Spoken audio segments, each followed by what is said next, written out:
Hey y'all, and welcome back to another video of My Creative Life with Kelssweetie, where we read books and we make art. Today, we are doing a little bit of a book haul. Why, you may ask? Because pre-orders hit all at the same time, and I've been just getting lucky at the thrift store for the last couple of months. And this is what happens when all of that culminates together. You may be wondering, Kelsey, this is not your book nook. This is not your usual book setup. Yeah, I know. It's because I already had this all set up for another video, and I share a home with many others. I figured, let's just do this in the office. It's a book haul, not a book review, so please bear with me that this isn't my usual pretty, super pretty background for you book lovers out there. This should be exciting. I'm so excited to finally read some of these books. Some of them are going to be in my October TBR. Honestly, some of these are going to be read before the end of the year, for sure. Not all of them. I'm already planning for some of them to be of January of next year. We will get to that soon. Actually, we'll probably get that near the top. But I have this broken up in thrifted, reprints, pre-orders, and I've been influenced. That is the chapters of today's book haul. I'm very excited to share these with you. I'm very excited to share these covers with you. Y'all know I love a great cover, and I'm so excited just looking at all of these beautiful books next to me. Let's get into the intro, y'all.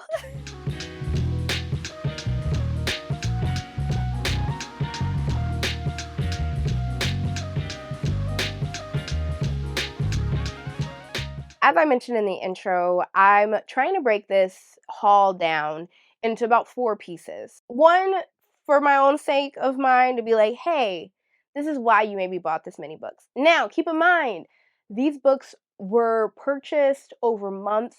The pre-orders were put in at different times and just hit all at the same time because I forgot that horror usually is released around the fall time. Even though you might have pre-ordered it in February, you're just now getting some of these books. I anticipate more books will be coming by the end of September, beginning of October.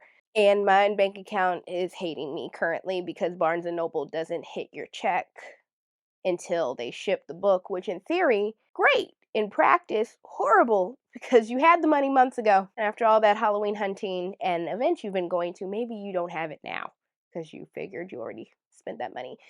Point of the matter is, doesn't matter. I've also found some great thrifted books as of late. And so I'm really happy to share those with you, and just some great reprints I found out about recently. Some books that I was just influenced by. Should probably be the actual title of this whole haul. So let's get into the thrifted books, shall we? More so to show you guys there is proof that you can find great books at the thrift store. I feel like some of y'all think I'm lying when I say that I thrift some great lit fic and new books at the thrift store. Not just the beautiful old horror paperbacks and goosebumps that I'm always trying to shove down y'all's throat. So I'm going to start off with my pretty books to kind of back up what I was just saying, because I did buy some classics as well. But just to back up what I was saying, first and foremost, I found Annie Bot at my local Goodwill. Y'all have been telling me to read this book nonstop. So many people have told me you need to be reading Annie Bot. Like, you know, that's the type of stuff that you're into. You will think that it's funny. You will honestly enjoy it. And I was like, okay, fine. You know, whenever the budget's budgeting for me to pick this up. And then I found this at the Goodwill for like $2. And so I picked it up immediately. Was it a book of the month book? Yes. Am I wondering why? You know what I always wonder? How do these books end up at the thrift store? Because I don't get rid of books unless I really did not like them. Other than that, I'm trying to keep a library. These are things I ask, because the next one that I tell you about, I'm a little surprised that I also found it there. You know what I'm hoping? Annie becomes so sentient that she leaves Doug. She either leaves Doug or she forces upon him what he actually needs, and it ends up in a blood fest. In all honesty, this book really isn't that long. So, I don't know. We'll see where it ends up. I know I've heard, honestly, I haven't heard mixed reviews on Annie, but I've heard a good amount of people like this book. And again, like, a lot of people told me to read this book.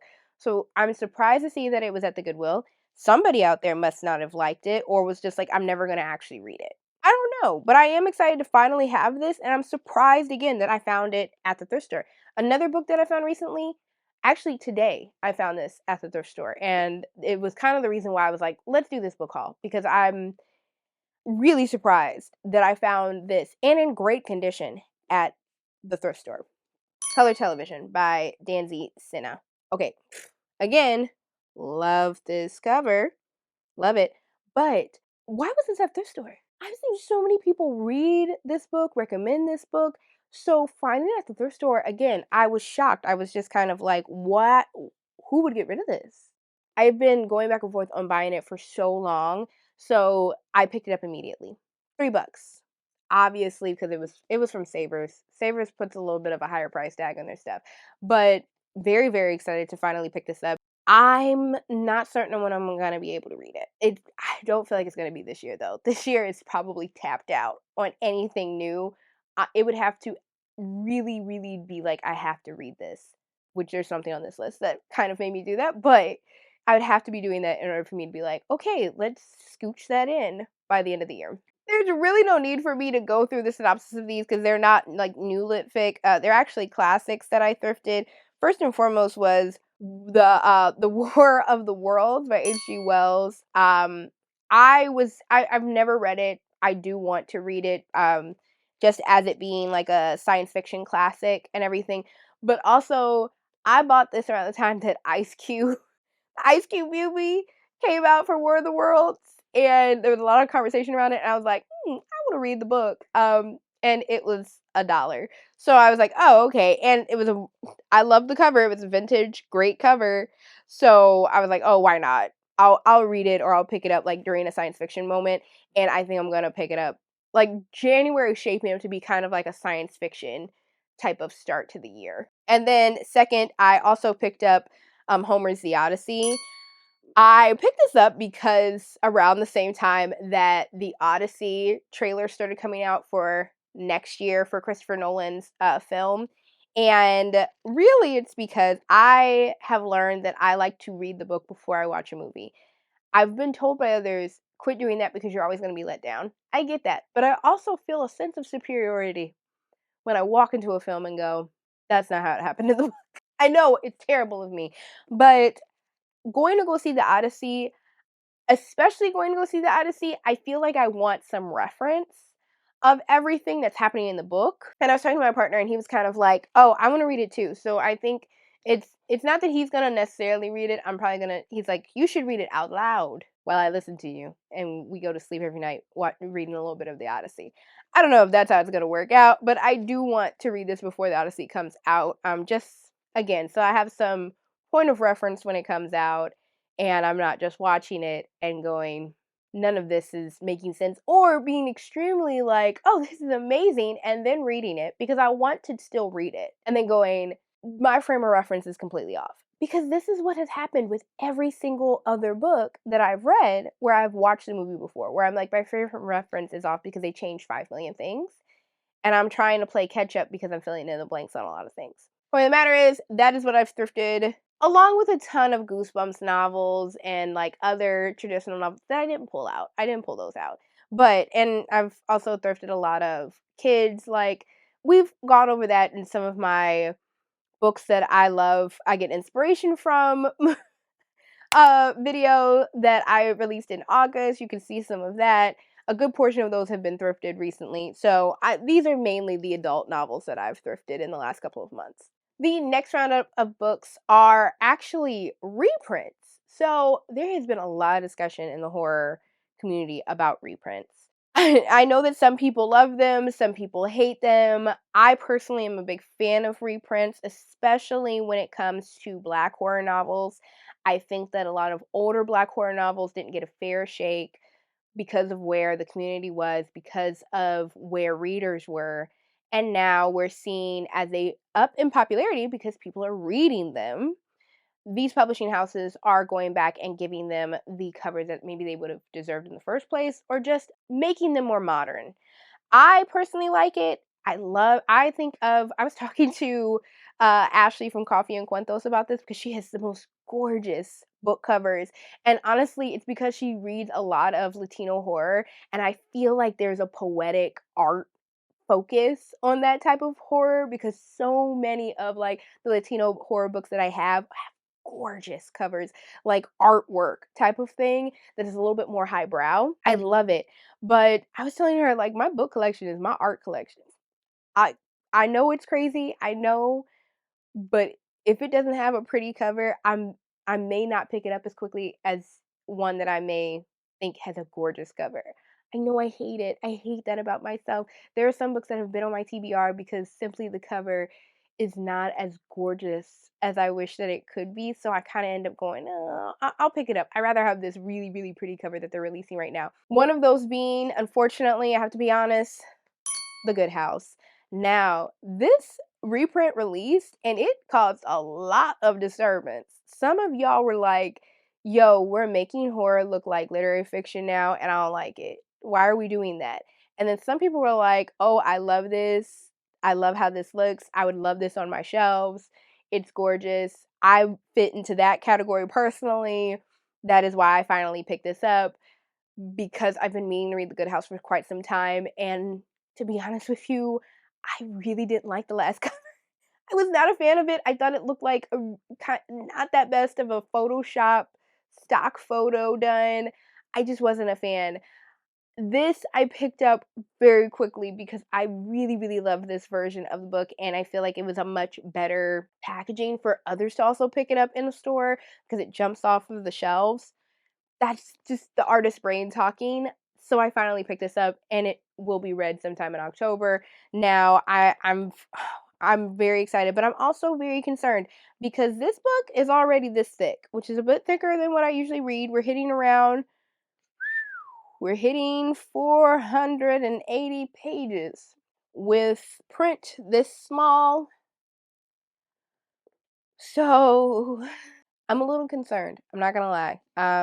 I am a little concerned, but we are going to finally read this because I know a lot of people have said this is their favorite Turn on Redo book, and I haven't read the reformatory yet. I know, don't hate me.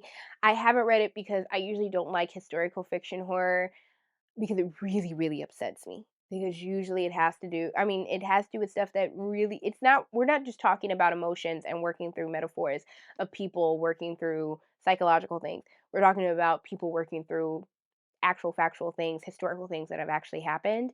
And while this is the point of horror, to find a way to work through our emotions with those things, it upsets me so much. It honestly scares me more than just like gore and all of that. Like I can't get through Kindred because I'm sitting here upset, like so upset. Again, has upset me too many times.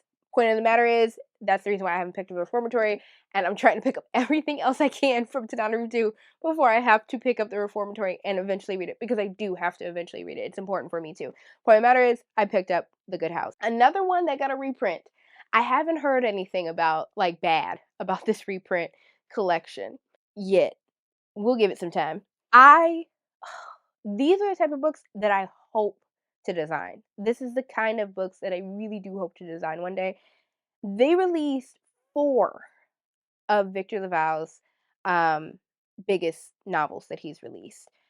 One, didn't have the money. Now, here's the thing. Usually reprints are done in paperback, which is great because I end up liking the covers more than the original. And because they're paperback and because they're sometimes older, they're much cheaper. These were $12 a piece, which I'm just like, that's how much a book should cost. That's definitely how much a book should cost. And they look gorgeous. Y'all get into this. I hadn't even heard of this one and picked it up because I love the cover, read the synopsis, fell in love with this. Had the Changeling on my TBR for who knows how long, hadn't picked it up because I hated all the covers. Saw this cover, picked up immediately. This was the reason why I even bought these in the first place, and then I read the synopsis on this one and picked this one up as well. Of course, as y'all know, The Devil Wears Silver has been one of my top books so far of this year. I'm not somebody who buys double of books. If I have one book, it would have to take a lot for me to go out and buy a second copy of the book. I do love the cover that they did for the book because it references Vincent van Gogh's Sunflowers, which there's a lot in regards to Vincent van Gogh in the book, but it's in like this straitjacket. It takes place in a mental health ward. The cover is fantastic, and I think it really has these moments of touching on things that happen in the actual book, which I love when a cover actually does that, while still looking absolutely crazy and amazing. I still love my cover. It's the reason why I picked up The Devil Wears Silver before any of Victor LaValle's other books, to be honest. So I'm not mad. I love the buffalo bleeding type of the whole thing. I love it. So absolutely not bad, but love that cover. The only one that I did not get was Lone Woman. I thought that it still looked great, but I was on a budget. Your girl could only get two. And the other thing is too is that I like the Lone Woman cover. It's very Western, and from what I've told, it's kind of like a horror Western type of thing. So the original cover of that book, I'm happy with. So whenever the time comes for me to pick up Lone Woman, if I do, because it's a horror Western, that's why I've also not picked that book up yet, then I'm fine with just getting the regular cover that they've already released if these books are no longer available for me to purchase. All that being said, these are the two that I picked up, and let's take a moment to look at the back. Y'all. Oh my gosh. Oh my gosh. I love these. I love them. I love them. I know that they're bright, and some people may even say they look tacky. And yeah, I love that. And they're psychedelic, and I don't know who approved it, but like this cover, both of them. This has made me so excited to read these books, and a big part of me is trying to figure out how to read these books sooner. Now, I will say the interiors of this book, not necessarily the Changeling. Changeling was fine, but the interior of Big Machine is just a little strange. Like, there's not a lot of letting. The font's a little small, in my opinion. That's just me. And from staring at copy for who knows how long. The other thing is that the paper inside feels like Bible paper. I know that that's very, that's my Bible belt talking, but it feels thin in comparison to other sheets of books. I don't know, that might just be me. I don't know, maybe that's how they kept costs down. I'm so happy to get these. These are my new favorite things. I will be obsessing about these books constantly. Next on the list are books that I pre-ordered and all basically hit at once. I'm excited to share these with you, although my bank account still hates me for them. Let's move them through them quite quickly because there's quite a few over here. First and foremost, 8114 by Joshua Hall. I had seen this book at the top of the year, and I'd heard a bunch of people talking about it releasing. Again, fell in love with the cover and was like, oh, I want to pick that up. Now, it's released by Clash. Clash also released a couple of other books that I read this year. They're very interesting because they're like an indie publisher. But one thing I love a Clash cover, not a fan of Clash copy, because they do something that's weird, which is they center their copy. I know that that's really just a hey, I'm a designer in the book industry type of thing to be like that's weird about. But I've learned that it's weird, and I don't know who's doing their copy, but it's just bad. So excuse me, I had to get that off my chest. Very dark, obviously. But I am excited to see where it goes. Now, I know that this is going to be a physical read because I'm positive Clash does not do audiobooks. I am, though, excited to still read this. One thing that I do at least thank Clash for is that although they don't do audiobooks, they do release quite short novels. Not sure when I'm going to get to this. It probably, I don't know, it'll probably be during a free month next year. It won't be this year. But I am happy to finally get this. It came in the mail and I was like, oh, forgot I got that. But this cover, memorable. Book that I received actually sometime back, I just hadn't had a chance to talk about it, and I figured now would be the time, was Chuck Tingle's Lucky Day. I'd be lying if I told you I didn't get it because of the cover. Let's get into it. I know, it's wonderful. Look at this back.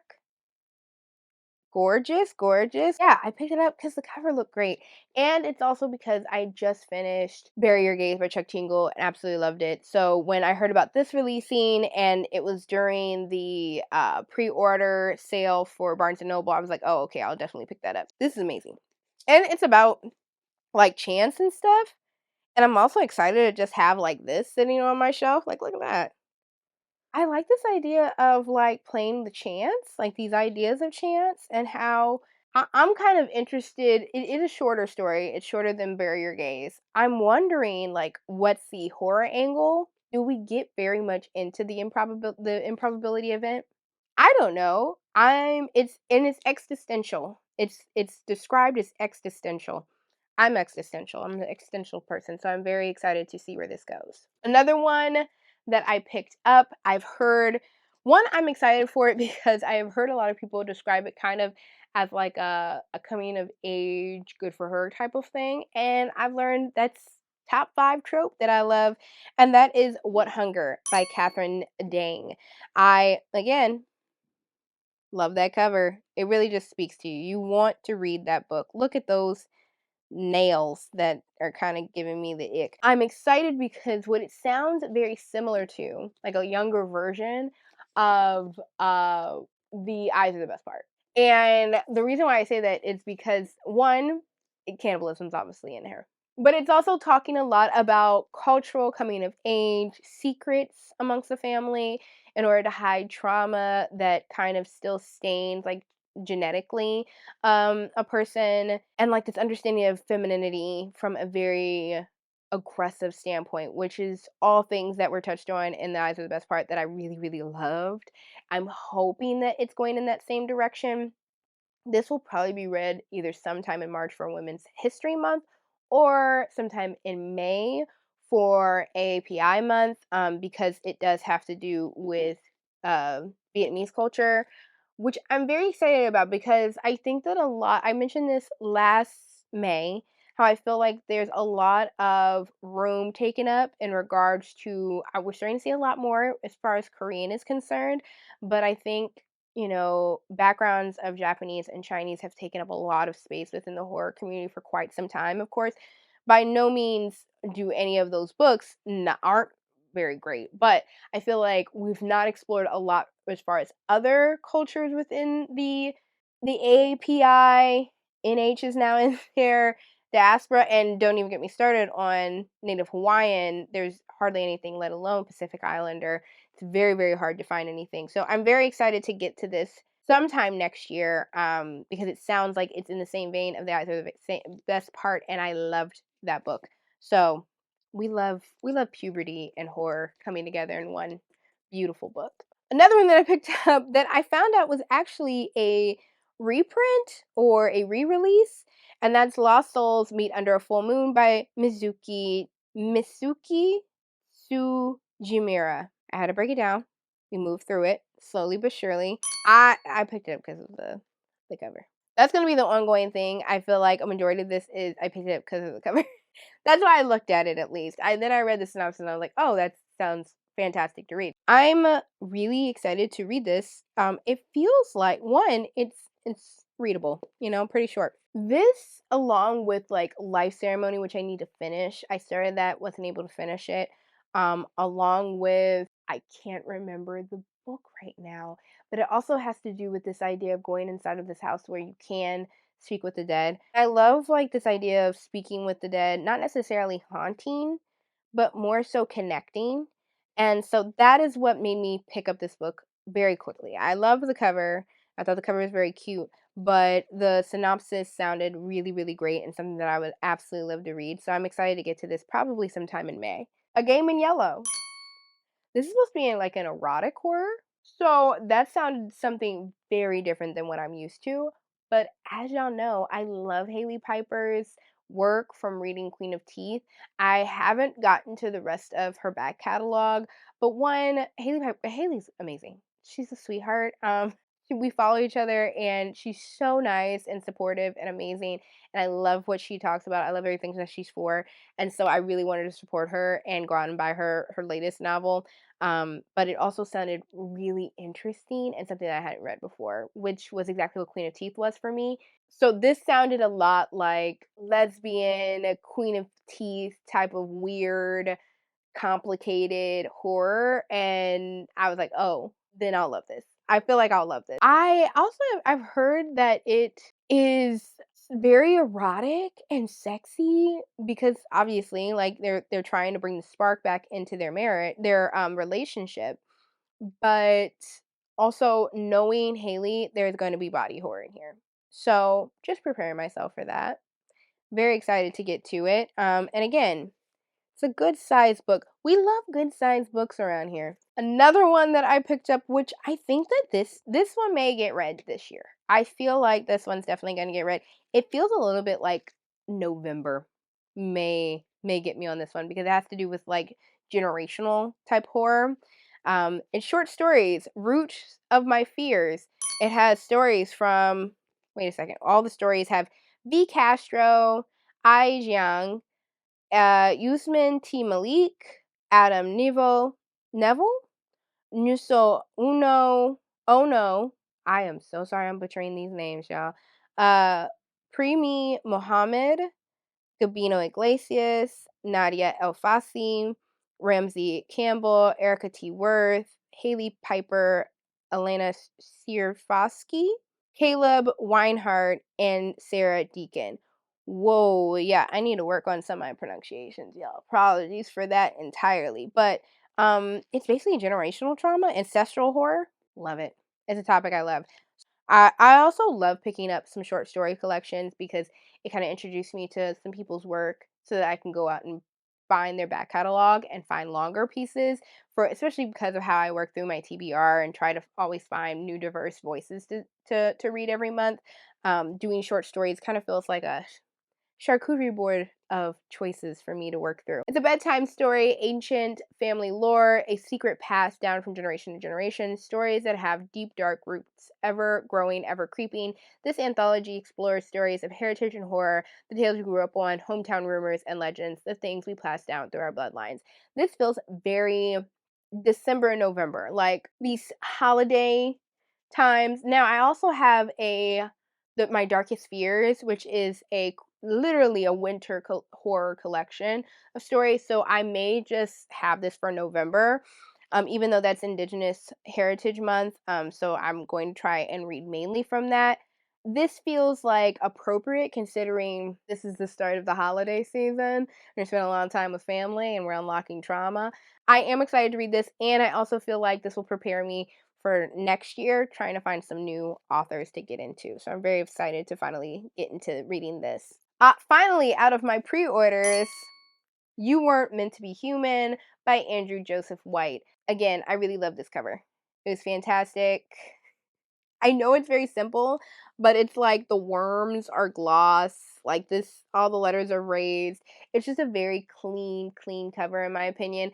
But never mind these sprayed edges. But I really liked the synopsis from this, and it was really they describe it as Alien meets Midsummer. I prefer when books are on the synopsis. Like I get talking to somebody and explaining it that way, but in the synopsis for a book, I'd love if they would just try to compare a book to another book, but instead we always have to go for a movie. Both of those things sound amazing to me regardless. So maybe what they did worked, you know? It's hella queer, which we love. And Andrew Joseph White is trans mask, which I don't feel like, I mean, I feel like we constantly talk about Eric LaRocca in the horror space, but I don't feel like there's a lot of trans mask representation. When I have tried to kind of find more mask representation in horror to read personally, I've kind of hit some walls every now and then. I feel like there's a lot of trans femme out there, which we're talking about a lot in the grand scope of like looking in that space. In the grand scope of horror, there could be more trans voices, period. So, take me saying a lot with a grain of salt. But I am excited to get into this. It is very body horror. I've actually collected up a lot of Appalachian horror as of late, and I'm wondering if November is the time for me to maybe read some of that because it feels very folk horror. I don't know. I'm going back and forth on what I plan to do in November, but I do want to read this as soon as I possibly can because it sounds absolutely just insane and amazing and unsettling. All words that I love to hear around the holidays. We're nearing the end, y'all. We got 3 more books to go. Thank you for staying with me. Let's get into it. I was influenced by. Wait, I'm gonna get their name. Okay, that took entirely far too long. Chanel Chapters. It's Chanel Chapters. Now, she's Australian from what I can tell in her her book reviews. She reads like no other, just constantly. I don't know how she fits so many books, but she also reads a lot of really like pretty horror. The reason why pretty horror meaning like, oh my god, that cover is gorgeous. Let me pick that up. Then proceeds to read the most messed up book ever. That is pretty horror. And I feel like I want to stack up as much pretty horror in my shelves as I can. And that is really her thing. I love her books her booktube. I love her page. I love how she edits. It's really, really great. And I love nearly everything that she recommends. I'm constantly like writing down new things that she's reading because she reads like crazy. I don't know how she reads so much. So so I was mainly influenced for this first book that I'm sharing with y'all by Chanel Chapters. Thank you to her for recommending this book. Mainly, I'm gonna be honest, the cover was gorgeous, and then she said the synopsis, and I was like, oh, I'll pick that up. It's a novella as well. Odd Body by Rose Keating. I had not heard anything about this book whatsoever, and then I saw the cover. The cover, it those are sheep within the cotton, and the color of it, and just it's gorgeous. I love it. I'm absolutely in love with it. I picked it up immediately. She's Irish. The author is Irish, Rose Keating, and I'm like, well, I don't think that I read from a lot of Irish authors either. So I was really like, I picked this up immediately. I saw the recommendation and she enjoyed it. And again, it was a novella. I feel like I'm kind of shifting into this space where I want to read more novellas, especially right now. I feel like I'm kind of teetering, like, my attention span is starting to wane down from just, I've read so much this year. I really think that I'm going to hit my goal, which I'm excited to say. And I think I may hit it before December. Let's get into the metaphors. Let's get into the weird metaphors this book is going to have. I'm so excited. I was like looking for I don't know why they did not put the synopsis back of this book. I don't know anybody who would be picking this up off of, I ordered it online. So maybe it's just not in the bookstores, and that's why they chose we don't need to have the synopsis on the back. Who knows? But I am very, very excited to get into this, and I want to read it. I have it in for like sometime in November for some reason, but it's not going to get read during November. That just doesn't feel right. I just want to read it at some point, and I'm running out of time in this year to read it. That's the problem. One that I have picked up, put down, and finally got recently. How to Survive Camping, The Man with No Shadow. This is a part of a series. It's by Bonnie Quinn. I got this book because I get 5 free books during a certain time at work every year, and I was kind of going back and forth, and I had picked up this book multiple times before. Personally, I've been camping a couple of times in my life. During the day, love it. At night, I would love to leave. I don't think this is going to help that. But I am excited to read it because once I read the synopsis, I was like, oh, that actually sounds funny and also scary, and I love it. So I picked it up. I was like, okay, that'll be the red herring that I'll pick up. It's French flaps, guys. Don't kill me. It is cozy horror, so I'm kind of like preparing myself on whether or not I like it. But I've been being proven wrong tons on the cozy tip as of late, as well as even gothic. My final book of the haul, y'all, we made it. I can't believe we made it. Can you? I can't. Let's see. I wasn't influenced necessarily by this. I just loved the cover. It was during the pre-order, and I have a bad habit during the pre-order sale to simply go through all of the horror and weird lit like books and just go, what are my favorite covers? What's jumping out at me? I used to do this even back in the days of iTunes when it'd be release day. Even now when I get on Apple Music, I'm just like, what covers are talking to me? And that's what I'll listen to. I've been visual first forever. That's not going to stop anytime soon. That's why I picked up this book. Did I read the synopsis and go, mother horror? Sign me up. Tantrum by Rachel Eve Moulton. It's a mother horror. Basically, a mother. I remember this synopsis. Mother gives birth to an actual monster. All things that I love. To be completely honest with you, it was mother horror. that was enough for me to pick it up along with this gorgeous cover. It is shorter. We love that. I think that the way that I'm getting through to the end of the year is reading some short but great horror novels. I think after October, that's really where my mindset's at. Aside from, I'm going to read the Buffalo Hunter, and I think I'm gonna read Shy Girl. I don't know. I can't get it because they stopped selling it for. There's a whole lot of things in regards to that. Um, but I'm trying to really put in a couple of shorter stories. Do I know when these are gonna fit in? No. Am I still excited to get to them? Absolutely. But your girl's on a ban. I can only buy thrifted books.